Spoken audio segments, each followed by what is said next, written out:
Rash media நண்பர்களுக்கு வணக்கம். நம்மளோட பிக் பாஸ் நிகழ்ச்சியை பொறுத்தளவு லைவ் ஸ்ட்ரீம்ல பார்த்தோம் அப்படின்னா மூணாவது பணப்பட்டியும் வந்துருச்சு. அதாவது ப்ரோமோல பாத்திருப்பீங்க இல்லங்க, அதேதான். அதாவது இந்த மூணாவது பணப்பட்டியை பொறுத்தளவுல பிக் பாஸ் வீட்டுக்குள்ள இருக்கிற 3 பெண்கள் மட்டும் கலந்துக்கங்க அப்படிங்கிற பிக் பாஸ் சொல்றாரு. அந்த வகையில பார்த்தோம் அப்படின்னா ஜாக்லின், பவித்ரா இந்த 2 பேருமே நாங்க பெட்டி எடுக்க போறோம் அப்படிங்கிற மாதிரி வர்றாங்க. இருந்தாலும் இந்த 2 பேரை பொறுத்தளவுல யாரு போக போறாங்க அப்படிங்கிற ஒரு வாக்குவாதம் நடக்குது. பவித்ராவை பொறுத்தளவுல நான்லாம் விட்டு கொடுக்க மாட்டேன்பா, நான் யாரு அப்படிங்கறத நான் நிரூபிச்சே ஆகணும், அதனால நான் தான் பெட்டி எடுக்க போவேன் அப்படிங்கிற மாதிரி பவித்ராவும் பேசுறாங்க.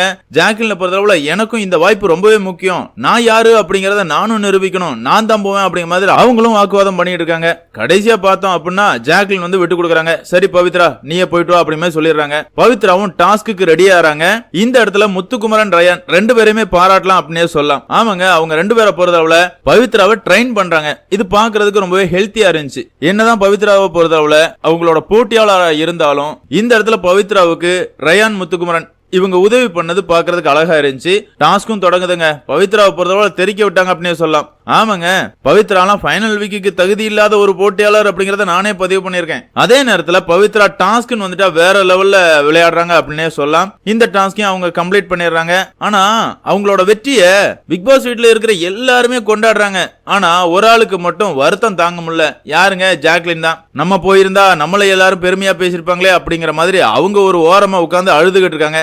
இதுதான் ஜாக்லினோட வெளியேற்றத்துக்கு காரணம் அப்படின்னே சொல்லலாம். அதாவது ஜாக்லினை பொறுத்தளவுல எல்லாரும் பெட்டி எடுத்துட்டு வந்துட்டாங்க, நம்ம எடுக்காம இருந்தோம் அப்படின்னா நம்மளோட ரசிகர்கள் வந்து நம்மள என்ன நினைப்பாங்க, நம்மள தப்பா நினைச்சுப்பாங்களோ அப்படிங்கிற ஒரு பயம்தான் ஜாக்லினை பணப்பட்டி எடுக்க போக வச்சிருக்குது. சௌந்தர்யா பண்ண மாதிரி பாதியில போயிட்டு வந்திருந்தா கூட அவங்க தப்பிச்சிருப்பாங்க. ஆனா பெட்டியை எடுத்துட்டு வரணும் அப்படின்னு முயற்சி பண்ணிதான் அவங்க இன்னைக்கு போட்டியிலிருந்து வெளியேற்றப்படுறாங்க. இது ஜாக்லினோட ரசிகர்களுக்கு மிகப்பெரிய ஏமாற்றமா இருக்கும் அப்படின்னு சொல்லலாம். ஜாக்லினோட ரசிகர்களும் கிடையாதுங்க.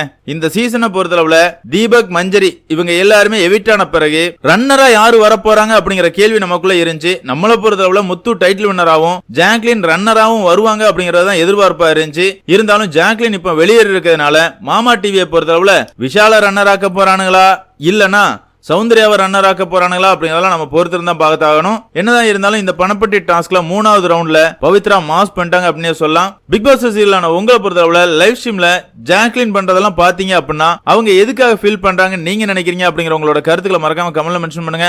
அதே மாதிரி இந்த சீசன்ல உங்களுக்கு பிடிச்ச போட்டியாளர் யாரு இந்த சீசனோட டைட்டில் வின்னரா வந்தா நல்லா இருக்கும் நீங்க நினைக்கிறீங்களோ அவங்களோட பேரையும் மறக்காம கமெண்ட்ல மென்ஷன் பண்ணுங்க. இந்த வீடியோ உங்களுக்கு பிடிச்சிருந்தா லைக் பண்ணுங்க, ஷேர் பண்ணுங்க, மறக்காம நம்ம சேனலை சப்ஸ்கிரைப் பண்ணுங்க. தேங்க்யூ.